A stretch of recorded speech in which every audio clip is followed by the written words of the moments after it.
merupakan sebuah buku karya Dr. Faizal Teradi sendiri yang bertajuk Kegawatan dalam bahasa Inggeris ni pula. Dan bukan itu sahaja, buku ini juga telah diterjemahkan ke dalam bahasa Inggeris oleh Yana Rizal sebagai Crisis. Untuk pengetahuan semua, buku ini belum diterbitkan tetapi bakal dipasarkan pada masa akan datang dan anda boleh mendapatkannya kelak. Okey, baiklah. Tanpa kita melengahkan masa lagi, marilah kita meneruskan agenda yang seterusnya iaitu Sembang Buku bersama Dr. Faizal Tehrani. Silakan. Okey, kita beralih kepada sesi Sembang Buku bersama doktor. Soalan pertama yang saya ingin ajukan kepada doktor, bilakah doktor mula mengarang atau menulis buku ini dan bilakah buku ini akan diterbitkan? Silakan doktor. Sebenarnya buku Kegawatan ini ataupun karya ini sebenarnya telah pun ditulis dan diterbitkan ya. Banyak tahun dululah, saya pun tak ingat tahun berapa kot. Dan novelet ini saya tulis ketika saya berusia di sekolah menengah lagi. Kemudian tu tapi saya berhenti, dan saya menyudahkannya ketika saya tahun pertama di Mesti Melaya. Ketika tu saya sedang menuntut di Fakulti Syariah, Akademi Pengajian Islam Mesti Melaya, dan saya rasa saya selesai menulis tu tahun 1994 barangkali. Dan tapi novel ini saya tak dapat terbitkan di mana-mana sebab dia masa tu kita belum cukup dikenali. Bila kita hantar karya ke penerbit, penerbit akan banyak pertimbangan lain lah ya, kerana kita tak ada nama kan. Kemudian tu seperti mana kalau pembaca-pembaca saya, mereka akan mendapati bahawa saya selalu bereksperimen dalam bentuk, bahasa, kerangka, genre. Jadi kegawatan ini tidak terkecuali lah. Jadi saya bereksperimen dari awal, dan eksperimen itu tidak disambut dengan baik lah oleh penerbit. Maksudnya ialah penerbit kata kenapa dia tulis macam ni kan. Tak maaf. Jadi dalam sekitar saya sekolah menengah bawa ke tahun pertama saya di Mesti Melaya. Jadi saya menulis novelet ini, Kegawatan. Dan ia telah terbit, saya tak ingat tahun bila. Cumanya satu lagi sejarah novelet ini ialah pada tahun 2015 ia diharamkan oleh kerajaan Malaysia. Kerana ia termuat di dalam sebuah kumpulan cerpen 3 kali seminggu, terbitan penerbit Amin Serve. Tapi saya lawan di mahkamah dan sampai ke mahkamah 10 Januari 2018. Ketua Hakim Negara sekarang, Tengku Maimun, yang Arif Tengku Maimun adalah hakim ketika itu, dan beliau telah unban lah, mengangkat pengharaman buku ini. Sekaligus mengangkat pengharaman Kegawatan jugalah. Jadi dia buku yang halal lah sekarang secara undang-undang. Jadi kalau sebelum tu mungkin dia ada masalah kan. Dan ia akan diterbitkan kembali oleh penerbit Kawah Buku tidak lama lagi lah. Mungkin saya rasa sebelum Disember tahun ini. Ya. Jauh perjalanan doktor untuk menyiapkan buku ini dari sekolah menengah lagi ya doktor. Banyak cabaran. Okay. Tapi sebentar tadi saya ada mendengar doktor menyebut perkataan novelet. Saya yakin dan saya pasti ramai penonton di luar sana tidak tahu apa itu novelet. Sebab saya sendiri pun tertanya-tanya apakah itu novelet. Boleh doktor terangkan kepada kami apakah itu novelet dan apakah perbezaan antara novelet dan juga novel? Boleh doktor? Novelet ni dia adalah novel pendek. Kalau secara mudahnya lah. Tetapi dia tidak boleh menjadi novel yang utuh kerana jumlah halamannya yang tidak begitu banyak. Ya, dia tidak sampai 400-500. Biasanya novelet ni dalam 100 halaman. Ya. Antara novelet yang saya ingat pemenang hadiah Nobel Kesusasteraan tahun lepas, Annie Arnaud, banyak menulis novel ya. Kemudian tu Samad Said, waktu muda-muda dia pernah menulis Bulan Tak Bermadu di Fatih Pusikri, Cinta Fansuri, itu novelet. Kemudian tu siapa lagi? Jadi novelet ni dia tidak terlalu panjang, tetapi dia adalah novel pendek. Akan tetapi juga dia bila kita baca dia macam cerpen, sebab dia mempunyai jumlah halaman atau jumlah perkataan yang pendek, yang tidak begitu banyak panjang. Pun demikian, dia tidak layak untuk dipanggil cerpen kerana rukun-rukun cerpen tu dia tidak penuhi. Ya? Kalau rukun cerpen itu antara lain ialah dia satu tema. Ya? Kemudian tu wataknya tidak ramai. Ya? Ada 3 orang, 2-3 orang. Kemudian tu dia tidak mempunyai subplot. Dia ada satu plot tunggal. Ya? Kemudian tu mungkin dia tidak beralih sudut pandangan terlalu banyak. Dan itu ciri-ciri cerpen lah. Jadi novelet ni dia tak ada ciri-ciri tu. Genre novelet ni dia tidak mempunyai ciri-ciri cerpen itu. Tapi dia nak jadi novel tak boleh sebab dia tidak terlalu panjang. Tapi dia bukan cerpen. Jadi pengkritik sastra ataupun ahli akademik dalam kesusasteraan biasanya menamakan karya seumpama ini sebagai novelet. Faham. Sebenarnya ia dapat memberi kita Pencerahan. lah. Okey, baik doktor. Tadi doktor ada menyebut bahawa doktor menulis karya ini sewaktu doktor masih lagi di tahun pertama di Universiti Malaya. Dan saya dapati, berdasarkan pembacaan saya, latar dalam buku ini juga merupakan latar di Universiti Malaya.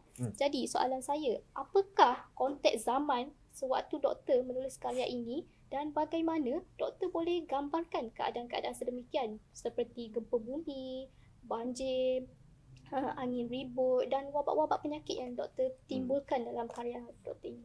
Okay. Saya tulis ketika masih di sekolah, sekolah menengah, dan bawa sampai ke tahun pertama di Universiti Malaya. Jadi karya tersebut mempunyai banyak perubahan, draft. Dia jadi panjang lama tu kerana ialah beberapa draft. Dan bila saya tiba di Kuala Lumpur di Universiti Malaya, dia adalah tahun-tahun yang mencabar pada waktu tu kerana kita punya perubahan politik sedang berlaku dengan sangat pantas. Pada waktu itu Parti PAS baru memenangi negeri Kelantan tahun 1990. Kemudian itu saudara Anwar Ibrahim, Datuk Seri Anwar Ibrahim, sekarang Perdana Menteri, ketika itu adalah Menteri Kewangan dan juga Timbalan Perdana Menteri. Beliau dah memperkenalkan Madani. Madani 1.0 lah. Sekarang ni Madani 2.0 kan. Kemudian tu saya terkejut kerana waktu dulu saya daripada sekolah tu, sekolah saya ialah di Kolej Islam Kelang. Jadi kita mempunyai persekitaran yang agak konservatif, persekitaran yang sekolah agama kan. Kemudian tu saya pergi ke negeri Kelantan, di ambang ketika PAS memenangi kerajaan negeri Kelantan. Kemudian itu saya juga belajar agama di situ dengan ramai ustaz-ustaz saya pada waktu itu. Sekarang ini adalah ahli parlimen, ahli Dewan Undangan Negeri, ada yang nak meninggal dunia dan sebagainya. Jadi saya mengalami pergelutan dan pergulatan kecamuk idea, wacana, gagasan lah. Kemudian tu bila saya pindah ke Kuala Lumpur sebab pengajian matrikulasi Fakulti Syariah atau Usuluddin itu di Nilampuri, Kelantan. Yang dulu ada Masjid Kampung Laut di situ. Sekarang dia dah pindahkan di Tumpat kan. Jadi bila sampai ke Kuala Lumpur, kita mengalami pelajar-pelajar Fakulti Islam pada waktu itu mengalami kejutan budaya lah. Universiti Malaya dia tak seperti persekitaran di Kelantan kan. Kita fakulti kami di sebelah dengan fakulti undang-undang, kemudian itu berdepan dengan fakulti ekonomi dan juga fakulti pendidikan. Fakulti pendidikan ada pelajar-pelajar TESOL. Jadi kita ada kejutan budaya. Jadi semua itu membentuk konteks ketika saya menulis kegawatan inilah. Jadi dia mengalami perubahan draft demi draft demi draft sehinggalah ia selesai gitu. Okey. Agak menarik ya. Seterusnya kita ke soalan yang seterusnya. Apabila saya lihat balik karya yang telah terhasilkan ini, karya ini mempunyai unsur ataupun elemen yang bersifat doktrin eksistensialism yang bergenre yang ada dalam genre sastra. Jadi adakah doktor bersetuju dengan pandangan saya ini? Mungkinlah ada elemen eksistensialism dalam kegawatan inilah. Mungkin sebab pada waktu itu saya banyak membaca karya-karya yang juga menulis novelet, Albert Camus, penerima hadiah Nobel daripada Perancis. Antara yang novelet yang beliau tulis ialah The Outsider lah, orang terasing. Pada waktu dulu tu novel-novel terjemahan banyak boleh kita perolehi dengan mudah. Dan novelet Albert Camus ni, Albert Camus seperti kita kenali, kalau kita tengok orang yang mengkaji sastra, beliau bersama-sama dengan Simone de Beauvoir, Jean-Paul Sartre adalah pelopor ciri-ciri eksistensialisme, karya-karya bercirikan eksistensialism pada waktu itu, tempoh itu. Jadi mungkinlah ada pengaruh itu kerana saya banyak membaca tulisan-tulisan mereka. Dan itu sebenarnya adalah satu yang agak asing sebab fahaman eksistensialisme ni ialah dia memusatkan kepada individu kan. Maksudnya individu berhak untuk membuat pilihan-pilihan yang ada dalam hidup. Kebebasan kan untuk menentukan. Dan itu sebenarnya merupakan suatu yang sangat mencabar kerana saya adalah pelajar Fakulti Islam.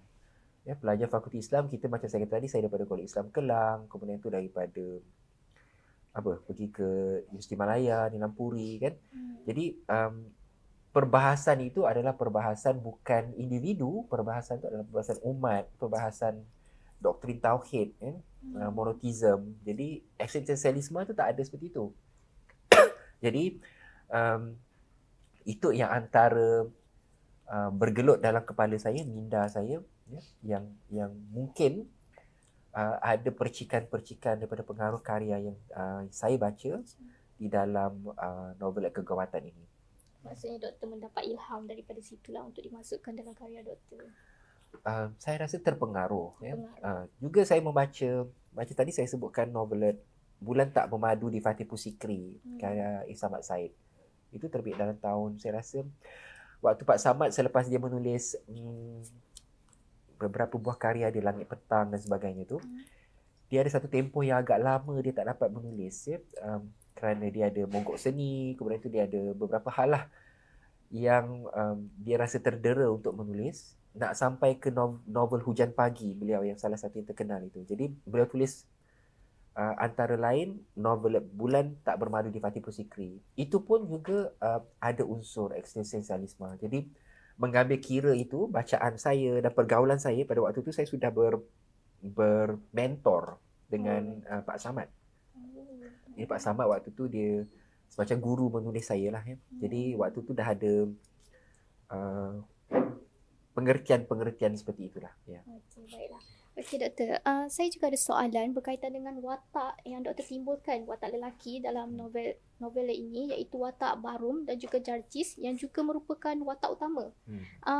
Melalui pembacaan saya dapati yang dua watak tersebut mengalami perubahan yang amat drastik di perakhiran cerita. Jadi doktor, soalan saya, adakah dua watak tersebut juga mengalami perubahan dari segi psikologi? Jadi bila kita sebut eksistensialisme kan, dia adalah dia sebenarnya cerita tentang salah satu cirinya ialah bukan ciri, salah satu adalah dia punya ajaran dia itu ialah dia kata bahawa manusia bisa boleh bertindak secara yang tidak terjangkau apabila berlaku konflik ataupun tragedi Jadi maknanya kalau salah satu orang tu dia mengalami satu tragedi yang menggoncangkan dalam hidup dia mungkin akan membuat sesuatu yang kita tak luar duga Luar kawalan. Mungkin ada ahli keluarga dia yang terkorban, terbunuh, jadi dia rasa marah. Jadi dia turun ke bandar, dia tembak orang kan, amok ke dan sebagainya ya. Jadi dalam novelet ini watak Jargis, dia kan berlaku gempa bumi kan di Kuala Lumpur. Saya gambarkan ada berlakunya gempa bumi di Kuala Lumpur. Jadi itu kan konflik, itu kan satu tragedi, satu disaster, bencana kan. Jadi manusia berubah sekelip mata pada waktu itu. Jadi bencana dia mendorong orang sama ada dia menjadi orang yang lebih manusiawi. So kita tolong orang. Sekarang ni di Gaza kan. Atau menjadikan manusia itu lebih mementingkan diri sendiri. Ya? Jadi dalam konteks Jargis tu, gempa bumi kan dia lapar kan. Kemudian tu dia rampas makanan daripada seorang anak kecil kan. Pada dia sanggup membunuh ya untuk mendapatkan makanan sebuku roti. Jadi itu antara gambaran-gambaran mengenai manusia yang tidak dapat mengawal diri dia apabila berlaku konflik ataupun tragedi. Okay, saya percaya gambaran yang doktor buat itu adalah gambaran yang realistik sebab sememangnya manusia ni banyak sikap dan macam yang doktor cakap, mungkin apabila terkena musibah, manusia ni akan menunjukkan perangai yang sebenar. Seperti yang doktor beritahu tadi, dia bertindak ganas dengan membunuh budak itu untuk merampas roti. Dan maksudnya dia hilang kemanusiaan disebabkan kelaparan dan kegawatan yang melanda diri dia tu. Di situ dia bertentangan dengan ciri sastra Islam, konsep ceraka Islam yang diperkenalkan oleh Syahrul Ahmad tentang kemungkaran, kebatilan. Jadi tak boleh, maknanya orang tak harusnya hilang pertimbangan lah dalam keadaan apapun, musibah menimpa pun. Jadi itu sebenarnya antara perbezaan-perbezaan yang boleh dibaca, yang boleh dikupas di dalam karya sastra gitu. Sebab saya dapati watak Barum itu masih lagi dalam keadaan waras dan dia juga ada menegar Jargis untuk berbuat sedemikianlah. Ya. Jadi Barum itu dia adalah kebalikan daripada watak Jargis. Dia pelajar fakulti Islam kan. Jadi dia satu orang yang ada cara fikir yang berbeza lah dengan Jargis Barum tu. Ya. Sorry doktor, sebentar tadi Alia menyebut tentang watak lelaki. Jadi saya sebagai wanita, saya ada melihat watak-watak wanita seperti yang doktor hasilkan dalam karya ini. Terdapat dua watak wanita iaitu watak Tezawiyah dan juga watak Dr. Hilda. Tapi di sini saya ingin memfokus atau menekankan kepada watak wanita iaitu watak Dr. Hilda. Bila kita tengok balik karya ni, watak Dr. Hilda ni dia tak banyak, kurang memainkan peranan tapi dia memberi kesan yang mendalam dan berbekas terutamanya kepada pembaca tu sendiri. Jadi doktor, persoalan saya, mengapa doktor menampilkan watak wanita Dr. Hilda ini dalam karya kegawatan ini doktor? Jadi Barum dan Jargis ni di hujung itu dia akan berlakunya perubahan psikologi, perubahan cara fikir dan sebagainya. Tapi selain daripada bencana di dalam rukun sastra, kita memerlukan satu watak yang boleh mendorong perubahan cara fikir ataupun gaya hidup ataupun tindak tanduk seseorang watak itu. Di situ datangnya watak Dr. Hilda. Jadi saya boleh masukkan saja watak orang tua ke nenek mana-mana kan. Tapi saya nak memberikan dia kekuatan dengan memberikannya watak wanita lah. Dan tadi saudara sebut tentang Tezawiyah ya. Tezawiyah tu watak wanita yang kebalikan daripada Dr. Hilda itu. Seperti mana Barum dan Jargis. Cumanya saya tidak panjangkan Tezawiyah itu kerana dalam proses saya menulis draft demi draft itu saya fikir dia tidak begitu menyumbang. Jadi saya hentikan. Tapi Hilda menjadi faktor pemersatu, unifying factor dan juga watak yang berubah kepada watak utama iaitu Barum dan Jargis itu ya. Dan dari situ kita tahu bahawa Hilda ini siapa kan, hubungan dia dengan Profesor Afkar, kemudian itu cara fikir dia, dan dia sebagai seorang doktor apabila Kuala Lumpur ditimpa bencana gempa bumi, beliau tu adalah satu orang yang dapat menangani wabak ya, epidemik pada waktu itu ya.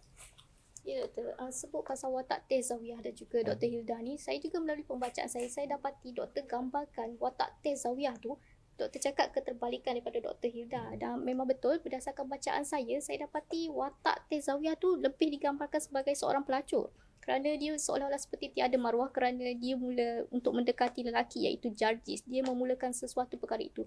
Jadi apa pendapat doktor, patut atau tidak perempuan berbuat sedemikian? Patut ke tidak apa tak patut lah kan. Tak, dia kebalikan daripada watak Dr. Hilda lah. Dr. Hilda tu dia orang yang berbakti kan, orang yang berperanan, tapi Teh Zawiyah tu kelihatannya macam berpeleseran gitu kan. Saya hanya watak Teh Zawiyah tu ingin memberikan warna kepada karya tersebut, dan mungkin sarwa pandang saya, cara pandang saya ialah pada waktu tu saya daripada Kelantan kan. Jadi bila datang ke Kuala Lumpur ada banyak kejutan-kejutan. Saya tengok macam apa ni? Itu kan. Jadi di situlah mungkin terpancarnya atau terbentuknya watak Teh Zawiyah itu tanpa saya sedari. Sebab kadang-kadang bila kita menulis itu, subconscious itu juga memainkan peranan dalam kita menulis. Okay, maksudnya dalam novel ni sepatutnya bukan ada yang muluk-muluk sahaja. Kita kena memasukkan kebobrokan kerana itulah realiti dunia kita yang sekarang. Wah, Betul, saya setuju. sastra tu. Okey, baiklah doktor. Nampaknya masa masih lagi banyak. Jadi kita akan sambung ke soalan seterusnya. Kita buat penambahan 2 soalan boleh doktor? Ya, boleh. Okey. Soalan saya yang terakhir doktor. Saya percaya setiap penterjemahan daripada penterjemahan karya itu dihasilkan mestilah melalui proses-proses dan cabaran untuk menyiapkan karya yang sudah diterjemah. Jadi saya percaya seperti yang Alia cakap pada awal perbincangan kita tadi, buku ini telah diterjemah daripada bahasa Melayu kepada bahasa Inggeris oleh Yana Rizal. Jadi doktor, persoalan saya, apakah cabaran yang dilalui oleh penterjemah iaitu Yana Rizal ini dalam menterjemah buku kegawatan ini kepada krisis? Saya rasa Yana, itu sebenarnya pertamanya ialah kita kena tanya Yana lah apa cabaran dia melakukan terjemahan itu. Saya rasa cabaran untuk Yana ialah kerana saya seorang yang pada waktu muda itu agak ambitious. Ya? Jadi saya melabur masa dan perhatian yang banyak untuk bereksperimen ya, dalam bentuk, dalam bahasa, dalam genre. Ya. Jadi semua itu terpancar dalam novel kegawatan yang mana sebenarnya adalah antara karya-karya terawal saya. Ya. Malahan dia lebih awal daripada karya saya Musim Dingin Terakhir, Cinta Hari-Hari Rusuhan, Perempuan Politikus Melayu. Di antara karya saya yang pertama, itu yang sama terbaris bersama Rahsia Umi. Apa lagi? Maaf Dari Syurga. Ya. Jadi kegawatan ini dia macam saya bilang tadi, dia adalah karya yang saya bereksperimen dari segi idea dan banyak. Jadi konteks itu mungkin Yana agak lebih muda dari saya. Ya. Jadi ada perbezaan usia, mungkin 1 dekad mungkin. Jadi saya rasa cabaran untuk Yana menterjemahkan itu ialah untuk mendatangkan atau memulihara semangat era waktu saya menulis itu. Sebab kalau saudara-saudara, saya tak fikir saudara-saudara faham apa yang kami tempuh pada tahun 1990-an. Era Madani 1.0. Era waktu berlakunya reformasi, ya, pemecatan Anwar Ibrahim daripada kerajaan, ya. Kemudian tu ada gerakan-gerakan yang lain. Itu secara politiknya lah. Tapi juga perubahan-perubahan idea, pandangan juga berlaku dengan sangat pesat. Jadi bagaimana Yana untuk merakamkan semangat itu, sebenarnya saya rasa itu satu cabarannya. Sebab nanti macam contohnya kan, saudara menulis karya pada zaman ini, ya. Zaman selepas berlakunya langkah Sheraton, katakan saudara di UPM, ya. Kos sara hidup tinggi, banyak kan dia punya isu, topik ataupun subjek di zaman ini. Jadi bila 30-40 tahun akan datang, ni penterjemah yang lain mungkin dia akan menterjemahkan karya saudara, dia nak memahami itu, dia mungkin untuk menerjemahkan tu dia memerlukan kekuatan lah juga, kekuatan imajinasi juga lah. Sebab itu pada saya adalah seorang penterjemah itu, dia sebenarnya sepertinya hampir menulis karya itu juga. Sebab dia bukan saja, malahan dia lebih mencabarkan, dia bukan saja nak kekalkan semangat penulis asal, tetapi juga dalam masa yang sama juga dia terpaksa mencipta sesuatu yang baru. Jadi pemilihan kata, contohnya kegawatan kan, untuk apa kata yang munasabah untuk diterjemahkan gawat. Gawat kita dah ni kan. Dulu perkataan gawat tu satu perkataan yang masyhur lah. Saya rasa gawat orang tak guna sangat sekarang kot kan. Jadi dia nak terjemahkan apa? Worry. Kan. Jadi tapi Yana mengambil konteks zaman itu, cerita itu, oh ini sebenarnya cerita tentang krisis, tentang konflik, ini kan. Jadi pilihan yang digunakan ialah krisis, bukannya kata lain lah gitu. Okay. Sebab saya sendiri pun ambil penterjemahan, dan saya rasa macam betul susah untuk kita membuat pemilihan kata untuk sesuatu karya tu, susah untuk kita nampakkan benda tu realistik. Kata tu tepat lah untuk sebab bagi pembaca faham. Kita tahu perkataan bahasa Inggeris ni pun banyak maksudnya kan, maksud yang sama, sinonim. Jadi nak memilih perkataan yang tepat dengan situasi tu memang agak sukar lah, agak mencabar. Okey doktor, untuk bahagian saya dapati waktu saya membaca buku ni ada bahagian addendum, iaitu tambahan. Dan saya dapati doktor menampilkan seorang lagi watak, iaitu Maths atau disebut sebagai Mas. Jadi doktor, soalan saya, apakah fungsi watak itu dalam bahagian belakang karya ini? Okey, waktu saya tulis tak ada watak Maths tu. Kemudian tu waktu diterbitkan dalam 3 kali seminggu yang diharamkan tu pun tak ada watak Maths tu. Tapi bila kemudiannya saya tampilkan watak Maths itu bila penerbit Tuku Cetak terbitkan, dan ia dikekalkan dalam versi edisi Kawah Buku, penerbit Kawah Buku, dan penerbit juga memasukkan nota penterjemah, juga nota penerbit mereka sendiri, dan juga pramuka ataupun prakata saya. Jadi watak Maths ini dia addendum ataupun tambahan di dalam sebuah karya. Saya nak memberikan dia latar balik masa untuk pembaca macam saudara mungkin zaman ini, macam saudara Amir mungkin, dan orang zaman sekarang ni yang tidak melalui apa yang kami tempuh itu. Jadi dia nak memahami apa ni, karya ni apa benda, sebab asing sangat dengan mereka kan, dunia yang kalian alami sekarang. Satu. Yang kedua ialah bukan saja itu, tetapi juga saya juga telah mengalami perubahan yang pesat. Waktu saya datang daripada Kelantan pergi ke Kuala Lumpur itu, saya telah mengalami banyak perubahan. Kalau orang membaca karya-karya saya, perjalanan karya saya, jadi ada karya yang sangat eksperimental sifatnya, baik dari segi latar, bahasa, kerangka, genre. Kemudian itu saya mencambah kepada karya-karya yang sangat bersifat nasionalistik sifatnya, seperti 1515. Kemudian itu dia jadi karya saya yang lebih masih dalam kerangka nasionalistik itu, mengangkat supremasi, ketuanan bangsa Melayu dan Islam dalam Manikan Kalbu, Bedar Sukma Bisu, kemudian itu 1511 Combat. Kemudian itu saya pergi pula lagi bila saya berkelana ke Turki. Saya duduk 2 tahun di Turki. Saya mengajar di sebuah sekolah agama, pelajar-pelajar daripada Tarekat Sulaiman Jiler. Tarikat, belajar tarikat. Jadi tarikat ini saya mengajar bahasa Inggeris pada waktu itu. Jadi itu saya rakamkan dalam Adventure Symphony of Name, dalam karya-karya saya yang konon-kononnya sofistik lah sifatnya gitu kan. Termasuk juga Combat juga ada juga seperti itu.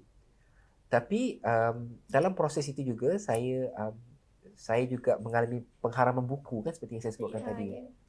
Jadi dari situ pula saya berubah pula tulis karya yang bila saya menjadi accidental human rights defender, secara tidak sengaja, saya menulis karya seperti Anis Naik ke Langit, bagaimana Anis naik ke langit, kemudian itu Profesor, Jadi dan juga yang baru Coro lah, yang juga diterjemahkan oleh Penguin Random House Office Asia, The Coro Riots. Itu bakal terbit 24 Oktober ni. Jadi perubahan itu panjang. Jadi untuk satu orang yang mungkin dia tak tahu menahu siapa Faisal Terani, dia pergi capai rak buku, dia baca buku Mandikan Kalbu, dia baca suka ada kucing semua. Islam sangat Melayu sangat. Surat perempuan Johor gitu kan. Terbentuk cara fikir dia, Faisal Terani gini. Kemudian tu dia pergi cabut satu buku lain, dia tanpa merujuk sesiapa, dia baca Profesor. Dia terkejut. Apa ni daripada Mandikan Kalbu ni Profesor jadi gini, kan? Dia tak menempuh Tuhan manusia perempuan dan bercinta tu, iaitu dua siri yang lain sebelum itu. Jadi saya percaya seorang pengarang itu harusnya traveller, musafir. Dia bukan saja musafir pergi luar negara macam yang saya lakukan duduk di Turki 2 tahun, tapi juga idea dia harus musafir. Kalau seorang pengarang itu dia stuck. Kalau dia suka dengan Syed Nagib Alatas sampai bila-bila dia Syed Nagib Alatas, dia stuck lah, dia tersekat. Dia harus mencari lebih daripada Syed Nagib Alatas. Sebagai contoh, saya peminat Syed Hussein Alatas. Selepas itu, apa seterusnya? Kan? Bermula daripada Hossein Rizal, saya pergi Syed Hussein Alatas. Itu apa seterusnya? Edward Said atau apa siapa? Jadi, seorang pengarang itu tidak harus terbatas ataupun tersekat. Jadi itu yang menyebabkan mungkin orang rimas mungkin dengan saya pun. Sebab musafir saya itu dengan cepat berlaku dan orang terasa asing kan, sebab kata Saidina Ali, orang selalu memusuhi apa yang dia tidak tahu. Betul. Okey doktor, saya ada lebih kurang 2 lagi lah soalan yang bermain-main di Banyaknya, fikiran saya. okey. Satu soalan. Satu. Okey. Okey. Saya demam ni, okey. Okey, satulah soalan. Saya nak tanya, kenapa dalam banyak-banyak wabak tapi doktor memaparkan wabak hawar? Kenapa? Ialah seperti yang kita tahu sekarang wabak COVID-19, tapi ialah bukan, doktor tak boleh masukkan yang tu sebab benda tu belum wujud. Tapi dalam banyak-banyaklah wabak, kenapa wabak hawar menjadi pilihan? Okeylah, untuk orang tua macam saya tak tua sangat apa, tapi 50 tahun tu lah aku separuh abad kan. Penyakit yang menakutkan selain daripada kusta mungkin, leprosy, ialah hawar lah. Dia wabak tu dia boleh merebak dengan cepat. Hawar ni orang Melaka hawau dia satu penyakit daripada kelawar dan kemudian tu dia tikus kemudian tu dia akibat dari itu dia menyebabkan rongga bengkak dan pecah. Dan dia sangat menakutkan lah untuk sekarang kita mungkin takut dengar, kan orang pun dah tak takut dah COVID-19 sebab dah ada vaksin kan. Ada ura-ura penyakit baru, mungkin muncul penyakit X kan. Tapi nama pun penyakit X, orang pun tak takut sebab orang guna Twitter. X kan, orang pun tak takut kan. Jadi kita pun tak tahu. Jadi pada waktu itu, zaman saya tahun 90-an tu, penyakit yang ditakuti, yang lebih ditakuti ialah hawar. Dan untuk kita orang Malaysia, hawar ni satu benda yang asing. Kita tak berapa Kenal. tak berapa kenal sebab dia tak semacam pernah berlaku di sini. Kita ada penyakit anjing gila, taun kan. Jadi itu koksaki, tapi tidak sampai kepada hawar. Jadi hawar itu dia dengar macam sayup-sayup, macam apa nama penyakit yang ada di Afrika tu? Ada satu penyakit tu ini epidemik lah yang kita dengar, macam kita kalau dengar tu macam takutnya kalau dia datang kan. Jadi kerana kita tak tahu benda tu. Jadi di situ saya tawarkan hawar itu sebagai wabak yang ada dalam kegawatan. Okey, berdasarkan penerakan tadi, saya yakin yang generasi sekarang mungkin baru sahaja mendengar berkaitan dengan wabak hawar itu, sama seperti saya. Dan nampaknya masa sangat mencemburui kita. Jadi mungkin doktor ada sepatah 2 kata yang nak disampaikan kepada para penonton kita. Silakan doktor. Ini adalah 2 buah karya saya. Ini Kegawatan dan ini adalah Crisis, terjemahannya oleh Yana Rizal. Akan terbit bulan Disember nanti. Dan dia adalah karya terawal saya sebenarnya, yang untuk orang yang membaca Profesor atau Koro, Bagaimana Anies Naik ke Langit, yang ada mereka terkejut macam, oh, adakah Fasya Tirani seorang liberal, kan? Itu biasa dengar kan, perempuan dan bercinta, adakah beliau seorang Syiah? Ada kata Syiah campur liberal, Syiau gitu kan. Jadi mungkin boleh baca karya-karya awal saya, ya, untuk memahami perubahan. Jadi seperti penerbit Kawah Buku yang datang untuk menerbitkan karya awal saya ini, tujuan dia adalah untuk memberikan konteks bahawa manusia itu berubah, dia bertukar jalan, kan? Gitu. Ya. Terima kasih. Saya rasa setakat ini saja perkongsian sembang buku yang bertajuk Kegawatan oleh Dr. Faisal Tirani. Sekian sahaja. Itu ada. Oh, ada soalan. Ada soalan. Ada soalan. Soalan daripada Boleh Doktor? audien ya. Soalan daripada soalan penonton. daripada Fawad Halim.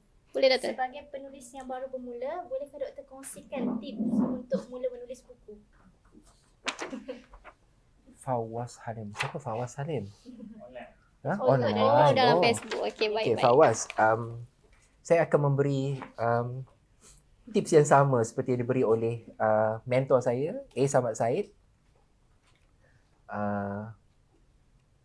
Ketika saya baru menulis, itu waktu saya menulis Kegawatan dan sebagainya. Dia punya tips dia ialah, dia kata yang pertamanya harus, saya buat gaya Pak Samad sikit. Okey. Pertamanya harus menulis. Membaca, sorry. Ya. Pertamanya harus membaca. Yang kedua membaca.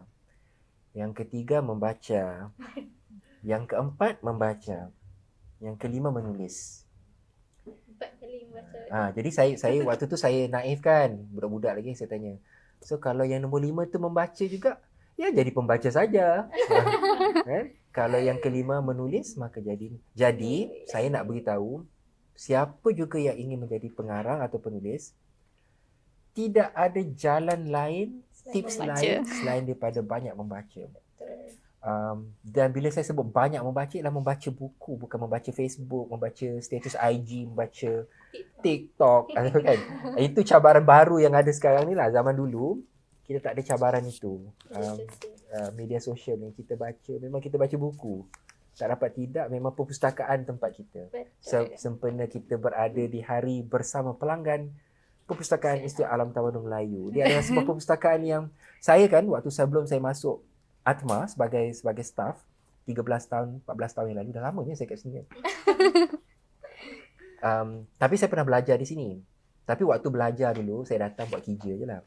Tapi once saya jadi staff, saya rasa Patma ni adalah satu tempat yang sangat mengejutkan kerana kita duduk di bawah data. Kalau saya sebagai seorang pengkaji, dia ada banyak sangat buku yang luar biasa. Ya, sebab tidak ada tempat lain yang ada himpunan buku-buku alam tamadun Melayu yang besar kecuali di Institut Alam Tamadun Melayu, ya, di Malaysia ni. Ya. Selepas itu nanti mungkin kita National Library of Singapore, mungkin juga di London. Tapi di sini nak cari apa pun, dan benda-benda buku-buku yang tidak terjangkakan, buku I Ching. I Ching ni ramai orang sebut I Ching, buku zaman Sriwijaya kan. Siapa pernah dengar buku I Ching kan? Saya pergi pinjam buku tu kan. Buku tu duduk kat bawah kan. Padat koleksi sebab dia jarang disentuh. Orang yang terakhir menyentuhnya ialah Syed Ausi Alatas, Profesor Syed Ausi Alatas. Ramai orang sejarawan sebut I Ching kan. Saya tertanya, buku ni selepas Syed Ausi Alatas sentuh, aku sentuh. Siapa yang mungkin dia rujuk terbitan lain dan sebagainya kan. Tapi primary book tu kan, source itu ada di sini. Jadi itu nilai besar. Kemudian tu di sini juga ada buku-buku koleksi sistem ejaan Van Oppenhuysen. Ada satu tempoh Indonesia dengan Malaysia ni dia nak sama jadi macam guna bahasa Melayu tau. So jadi kita ada guna satu sistem ejaan yang sama, Belanda buat. Saya rasa dalam 5-6 tahun je kot. Ada buku-buku dengan sistem ejaan itu di sini. Ya, jadi bila saya buka, saya jumpa, saya terkejut.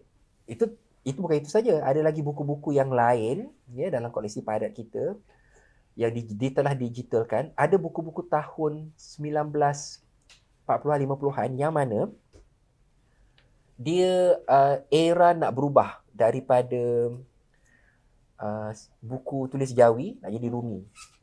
Jadi tapi penerbit masih lagi terbit buku Jawi, tulisan Jawi. Tapi bila dia terbit buku tulisan Jawi, seorang dah pindah ke Rumi, orang dah sibuk baca Rumi kan. Orang dah tak berapa baca yang Jawi ni. Tapi yang Jawi ni, rupanya bila saya baca, saya terkejut baca sebab dia memahamkan kepada saya ialah apa pergelutan wanita. Ada banyak ya. Contohnya, kenapa aku kahwin dengan orang Keling tahun berapa, 20-an. Ada banyak lagi. Yang buku-buku tu, kalau gambar cover dia, orang berkemban, orang tak pakai baju, sebagainya kan. Tapi isi di dalam tu, adalah sikit. Pasal benda tu dia gambar je. Tapi dalam tu dia sebenarnya adalah kadar nasihat dan rakaman sosial kat dalam itu. Jadi konteks kita novel Kegawatan itu ialah saya merakam konteks sosial dan budaya dan politik pada tahun 1990-an. Yang mereka ni rakam pada tahun itu, tahun-tahun 40-an, 30-an, 40-an itu. Jadi sebab itu saya kata Institut Alam Terpadu Melayu ni perpustakaannya adalah sangat luar biasa lah pada saya. Cukup hebat. Doktor, kita ada lagi satu soalan. Oh, okeylah. Boleh lah. Daripada Facebook, Doktor. Daripada Facebook yang tanya. Zuckerberg Syahrudin Syafir. Okey, Syahrudin. Doktor, bolehkah buat kursus penulisan secara online? Kursus penulisan ni tak boleh buat secara online. Minta maaf. Sebab di atas talian ni saya pun tak nampak muka dia pun tak nampak muka saya. Kan saya nak marah dia. Saya memang suka marah. Kan? Takut. Bila mengajar tu saya bagi buku suruh baca macam Jenis Pak Samad kan. Saya bagi buku Mario Vargas Llosa, Amir. Kau baca gitu kan. Tapi dia tak baca. Bila dia datang balik 2 minggu kata kau baca apa? Kau baca Twitter je kan. Kau baca TikTok je kan. Saya marah. Jadi dia tak boleh atas talian. Dia kena datang. Kita kena buat secara berstruktur lah. Ya. Mungkin ni soalan yang terakhir. Ya tolonglah yang terakhir. Terakhir. Daripada Fawaz Halim, boleh kongsikan siapa penulis muda di Malaysia yang Doktor minati? Yang Penulis muda. Idola. Penulis muda, Doktor. Saya selalu mendapat jawab soalan ini. Saya tak akan jawab soalan ini. Rahsia. Sebab dia jadi hujah untuk orang. Dan saya rasa tak adil untuk saya suka baca Azrin Fauzi, saya suka baca Jack Malik kalau puisi. Saya suka baca banyak. Tapi kalau saya memilih satu-satu orang je, orang kata macam ini adalah satu recognition yang jadi orang marah saya pula. Kata kenapa saya sebut nama dia ni? Saya tak sebut. Ini pun dah sebut nama tau. Gitu kan. Kenapa tak sebut nama dia gitu kan? Jadi saya rasa lebih baik saya tak sebut. Saya ada karya-karya saya suka baca, karya-karya penulis baharu, muda. Tapi saya reserve dululah sampai saya satu kedudukan yang saya boleh memberikan stamp, baru saya beritahu pengarang ini sekian. Tapi kalau pengarang hampir sezaman dengan saya rasa Zainal Rashid Ahmad antara karya penulis yang bagus ya. Yang saya rasa wajar sudah tiba masanya untuk kerajaan Malaysia memberi pengiktirafan kepada beliau. Lobby lah pula dah. Okey. Okey, baiklah. Setakat ini saja perkongsian Sembang Buku yang bertajuk Kegawatan bersama Doktor. Sekian saja. Saya ingin mengucapkan ribuan terima kasih kepada semua yang menonton. Bagi sama-sama memeriahkan kita punya slot Sembang Buku di Perpustakaan Atma pada hari ini. Okey, baiklah. Izinkan saya untuk menutup program kita pada pagi ini dengan melontarkan serangkap pantun. Pantunnya berbunyi begini. Di atas dahan burung tempua, melihat rusa tepi perigi. Salam perpisahan buat semua, di lain masa bersua lagi. Baiklah, dengan berakhirnya rangkap pantun kita itu tadi, maka berakhirlah sudah Sembang Buku bersama Dr. Faisal Tehrani sempena dengan hari bersama pelanggan Perpustakaan Atma. Sebelum kami mengundurkan diri, saya mewakili moderator memohon maaf seandainya terdapat kekhilafan sewaktu kami berdua mengendalikan program kita pada hari ini. Sekian, terima kasih. Terima kasih. Jangan lupa dapat buku.